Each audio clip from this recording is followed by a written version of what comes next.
Sed muy bienvenidas y bienvenidos al canal La Muerte, un asunto de vital importancia. Y vamos a seguir con el modelo de trabajo de duelo de William Worden. Y en esta ocasión vamos a hablar de la segunda tarea. Que ya sabéis que el modelo de William Worden apuesta porque tenemos que trabajar el duelo. Es decir, hay una serie de cosas que uno tiene que hacer, que mantenerse activo para ir avanzando poco a poco a través del duelo, ¿no? La tarea 2 es trabajar las emociones y el dolor de la pérdida.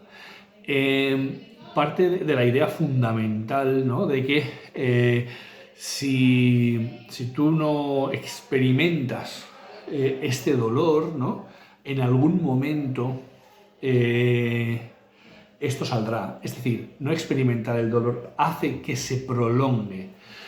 Por ejemplo, y lo decíamos al principio cuando presentábamos este modelo, yo tengo la pérdida de un ser querido mío fallece y yo me duermo, estoy 3 años durmiendo y cuando me despierto estoy en el punto donde me he quedado. No he elaborado esa pérdida, no he trabajado ese dolor, no, y entonces me voy a despertar en el mismo punto en el que estoy. Es decir, el tiempo por sí solo no va a ayudarme, ¿no?, a avanzar en el duelo. Porque aquí no hablamos de curar, porque el duelo no es una enfermedad, no es nada que haya que curar, ¿no? Pero sí podemos avanzar y podemos ir encontrándonos mejor, adaptándonos a esa pérdida, ¿no? Fijaos, trabajar las emociones y el dolor de la pérdida es muy complicado. ¿Por qué? Pues porque vivimos en una sociedad en la cual el dolor está estigmatizado. Es decir, lo que la sociedad espera de ti es que no tengas dolor, ¿vale? Lo hablábamos el otro día cuando hablábamos de la empatía. Es decir, las personas, cuando tú tienes dolor, a las personas les duele. Y esto produce disconfort. Es decir, una persona que está en duelo produce disconfort en el resto de personas.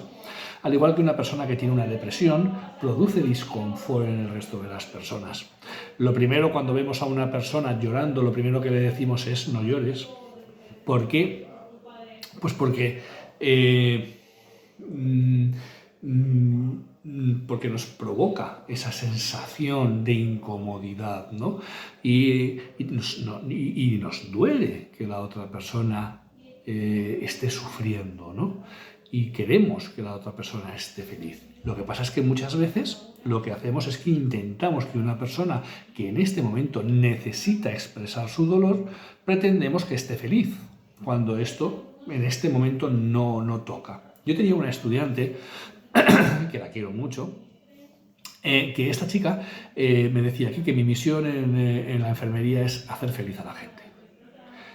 Y tiene bien, es que me parece genial, porque la tía tenía un vigor y una energía muy profunda, pero cuando una persona necesita expresar sus sentimientos negativos, hay que darles opción, hay que abrir ese camino y tiene que expresarlos, porque expresar los sentimientos puede ayudarnos primero a interpretarlos de diferentes maneras. Es decir, todo lo que tú cuentas lo reinterpretas y esa reinterpretación es muy importante. En los grupos de duelo, por ejemplo, tienen un valor muy importante, o ir a un psicoterapeuta tiene un valor muy importante. ¿Por qué? Porque es un espacio donde tú puedes expresar ese dolor. Porque muchas veces en la sociedad, pues bueno, notas que no se acepta esa expresión.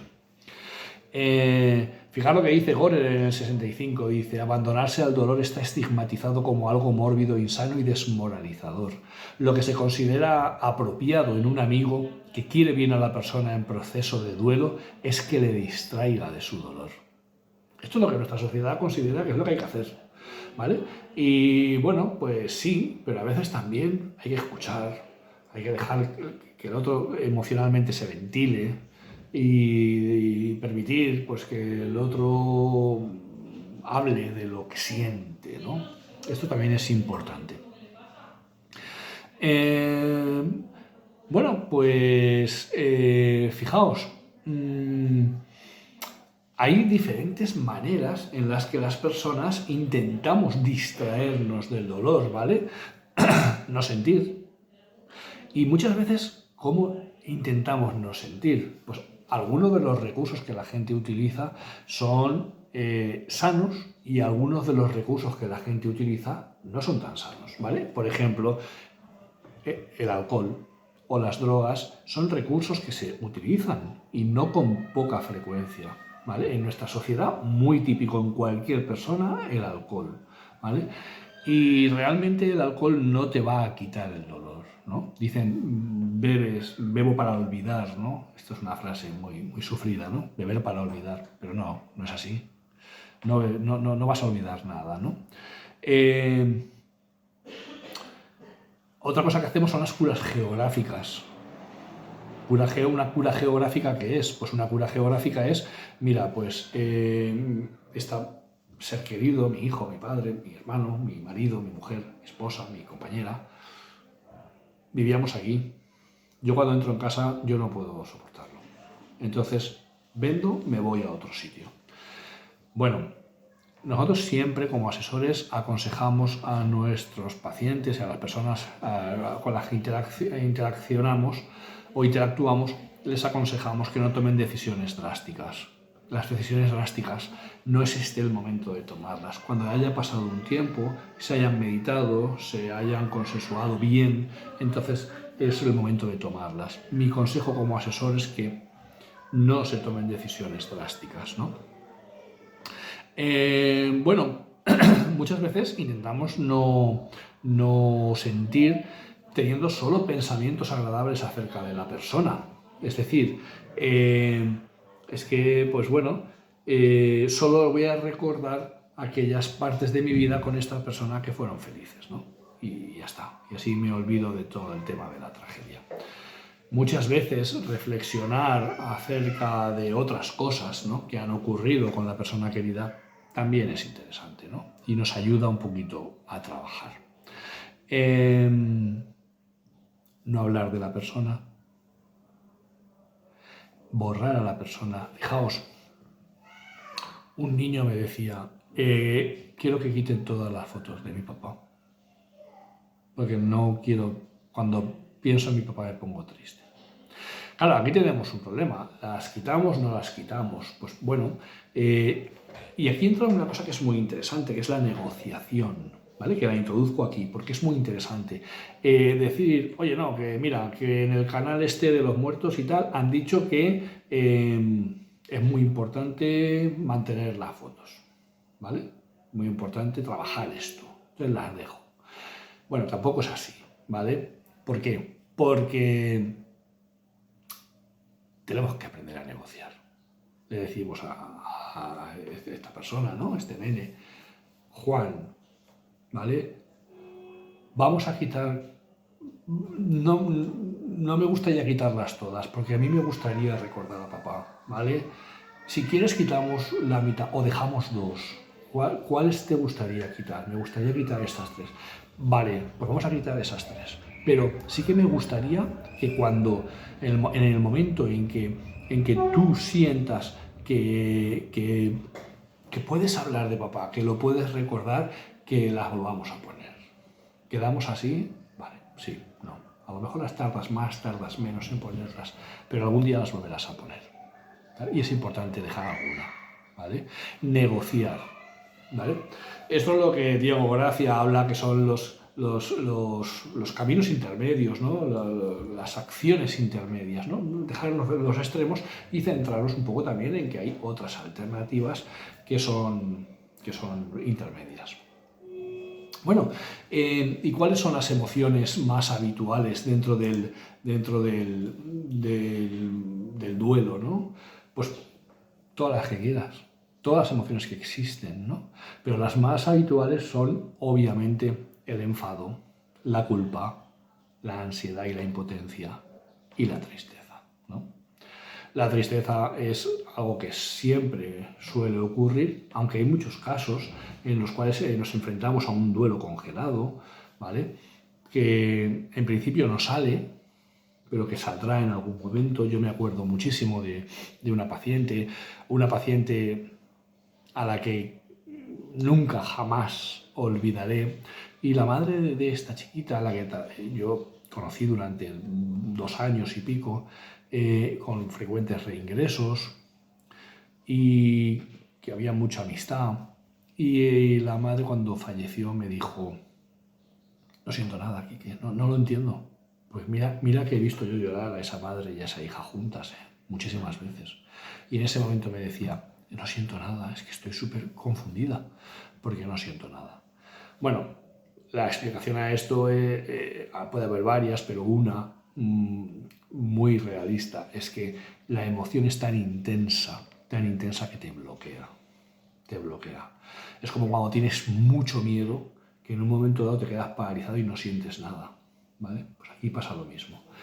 En algún momento este dolor tiene que salir y tenemos que trabajar mucho, porque muchas veces las emociones van unidas.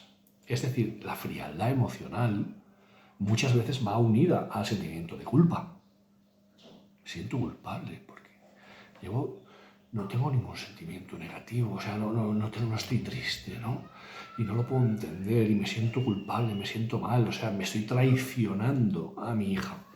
Bueno, pues tenemos que decirle a la persona que por favor que no se sienta así, porque estos sentimientos suelen ir juntos, porque además el duelo congelado es algo que puede ocurrir y algo que no nos está hablando de que no la quieres, nos está hablando de que la quieres tanto que tu organismo te está protegiendo.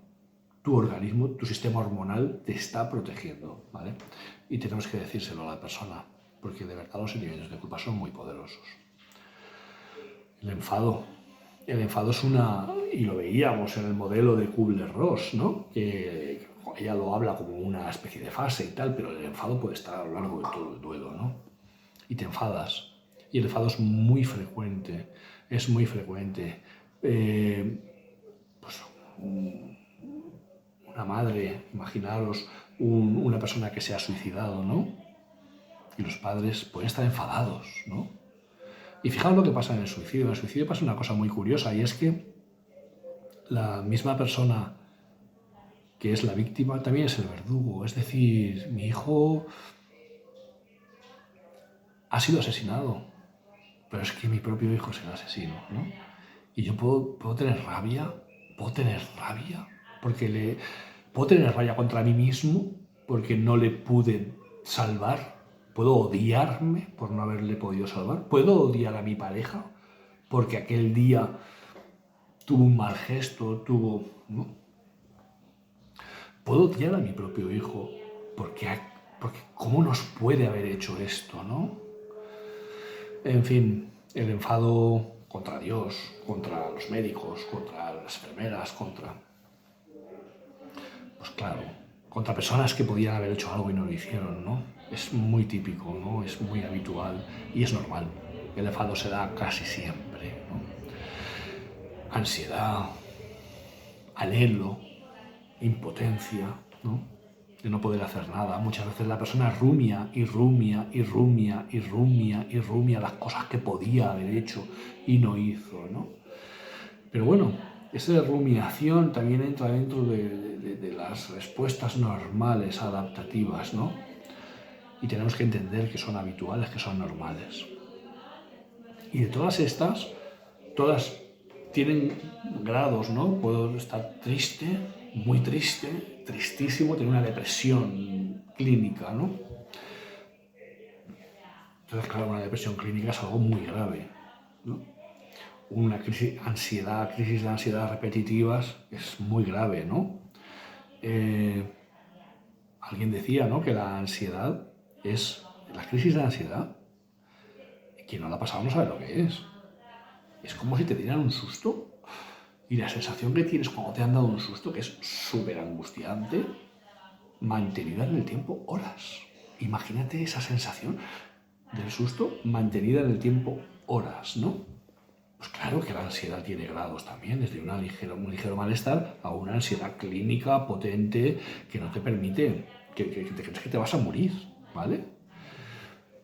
Sin embargo, de todas ellas, la que generalmente da más problemas es la culpa. Y es la más difícil de trabajar. Y la culpa está ahí, la culpa existe. Y la culpa puede ser real o puede ser imaginada, ¿no? La culpa puede tener una base objetiva o puede ser totalmente subjetiva, ¿no? Pero bueno, pero está ahí. Entonces, no se trata de dejar de sentir estas cosas, porque incluso los sentimientos de culpa se tienen que trabajar, están ahí, son legítimos, ¿no? Aunque sean inventados, aunque partan de la fantasía, ¿no? Porque imagínate que llevaste al niño al cole y en el cole hubo un accidente y murió, y tú te sientes culpable por haberlo llevado. Es absurdo, pero en el mundo psicológico de la persona en ese momento no es absurdo. Tenemos que permitir que lo ventile, permitir que lo exprese y que entienda que a lo mejor no había otra posibilidad y que probablemente si volviera a ocurrir, pues obviamente volvería a llevar a su hijo al colegio, ¿no? Obviamente. Bueno, pues dejamos aquí esta segunda tarea que, como habéis observado, estas tareas ocurren desde el principio y pueden ocurrir hasta el final, lógicamente, ¿no? Y es que a veces no hay un final. Pero la idea es que trabajándolas, hablando de ello, haciendo cosas, pues cada vez